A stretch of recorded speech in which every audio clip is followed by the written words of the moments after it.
Hello and welcome to today's student CPD session. The last video that I did was on critical thinking, and today is looking at a different approach to your studies, and it's creative thinking. This is important because often when you've been through a school system that uses a lot of the same strategies, they become habitual. And some of them are good and can carry you through, and some of them, well, they need to be laid off. And so this very short video is a start to proposing some ideas, and it links quite nicely with the how to take risks video that we did into approaching your studies, your thinking, your attitude, maybe even your perspective with a little bit more creativity. Now, I am someone that is, I'd like to say, naturally quite creative. I take a great deal of pleasure in drawing, in music, in art, in writing, and all of that is very much a part of my personality. But that's not what creative thinking is about. Creative thinking is about taking new and unusual approaches to problem solving.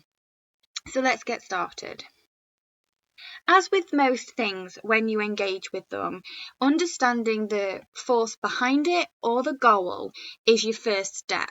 So the slide that you can see on your screen at the moment asks the question of what is your problem? What is it that you're trying to achieve? When we've looked at videos for your skill set, we've looked at understanding the mark scheme. If you don't know what you're going to be marked against, then you're not going to achieve those marks. We've looked at reading the question. If you don't understand the demands of the task, of the direction you're being guided into, you won't follow it, you won't achieve the marks. And so when you start with your creative thinking, you must really engage with what your problem is. Get really intimate with all of the issues that's taking place in that moment. Now, this could be something subject specific, it could be something to do with your skills, or it might even be something to do with you and your mindset. It could be any number of things, but get to know what the problem is. Why does it cause an issue? Where does the issue come from? Are there any external factors influencing the problem? What else can you pull out? What else can you fully understand the beastie nature of the issue? Because then when you do that, you will be able to be equipped to unravel the problems that it creates and hopefully solve them. In the last 4 months, you will have, well, since the beginning of COVID, let's get used to that idea rather than thinking of this as a very small pocket of time. Teachers have had to completely change their approach to delivery. They've had to turn classroom environments into virtual learning spaces accessible to those with and without decent Wi-Fi, with a variety of different needs and demands. And it has been a challenge. It's been the problem. And at each stage, teachers have done their best to overcome those issues. But what that has done for me is shown me that we can do that with our approach to study. We can take something that traditionally has been the status quo and turn it around with still having excellent outcomes. One of the things that I've done during this period of remote teaching is moved away from creating discussion because it's difficult to replicate on an electronic version. You have to wait turns, you have to raise hands in order to get your point across. There's no spontaneity.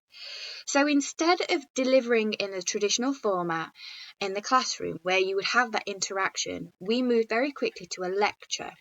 Now, this is something you would experience at university. So it's something that will be preparing you for higher study. But because I wanted to try and change everything, this was an opportunity for us to really get to grips with the overhaul of a system. I wanted to give my students the same freedom. Now, what follows is their response. We did a lecture on women and immodest women at that. And I asked the students to reflect immediately after the lecture, then give themselves a 2-day break, and then make a response. But what was really crucial here is I didn't tell my students what I wanted them to do. Now, that initially would go against the advice I've told you in terms of get to know your problem, get to know your question. So not giving the guidance actually becomes really contradictory. What I said instead was you could do anything. So when the students submitted this incredible piece of artwork to demonstrate how the ugliness to a society can be beautiful in a different capacity and context, I was astounded. The description, the analysis, the presentation of this piece of art encapsulated all of the evaluative skills that an essay would. They came together, you needed both, but they were definitely there. Is this studying feminism? Absolutely. Is it the same credibility, the same level of commitment as an essay? Absolutely. But it's creative in that it took a completely new approach to responding to a set of stimuli. Let's take the same idea again. On the same lecture, this is a propaganda piece that one of the students came up with.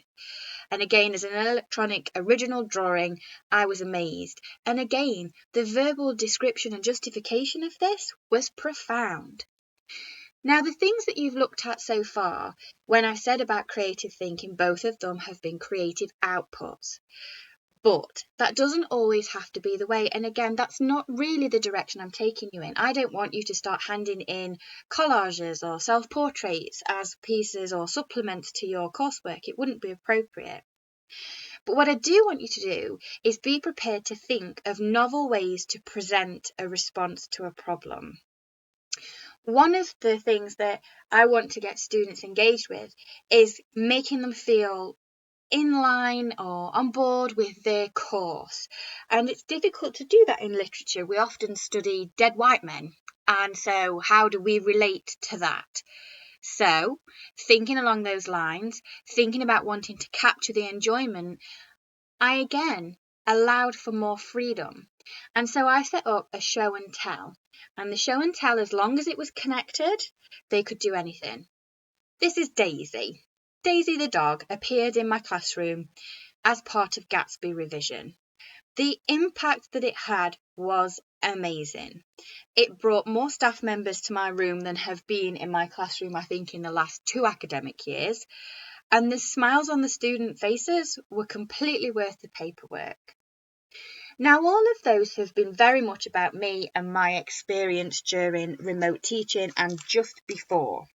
But each of them illustrate a new way of taking something on, whether that's relinquishing control, which is often very difficult, and there will be another video on that one soon, whether it's supplementing or completely exchanging a submission, or whether it's allowing for yourself to flourish in different capacities.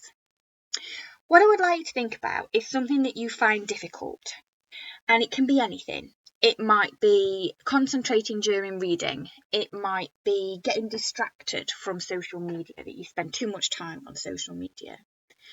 And I want you to think about all of the ways that you would normally solve that problem. So have a piece of paper and a column, one side, all of the things that you would normally do. Those things have just been banned. You can no longer do them. You're not allowed. They're taboo in any other capacity. What you are now going to have to do is replace them. So all of the things that you would normally do serve a function, otherwise you wouldn't normally do them. So for example, take the mobile phone. You spend too much time on your mobile phone. You could ideally put it down and commit to not touching it for 15 minutes. But let's face it, you're going to give that up quite quickly. So how about instead of just committing to putting it down, because that's quite abstract, you put your password in the iPhone incorrectly 4 times and it locks it for 15 minutes. There, now you can't do it.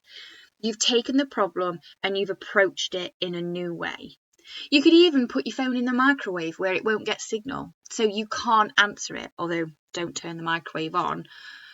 There are a variety of different ways, but in order to discover them, you have to get rid of the ones that you rely on. You have to get rid of the habits. In order to do that, make that list and then make sure that none of those feature in any of your solutions. I would really love to see the things that you come up with, and I look forward to getting some feedback from you.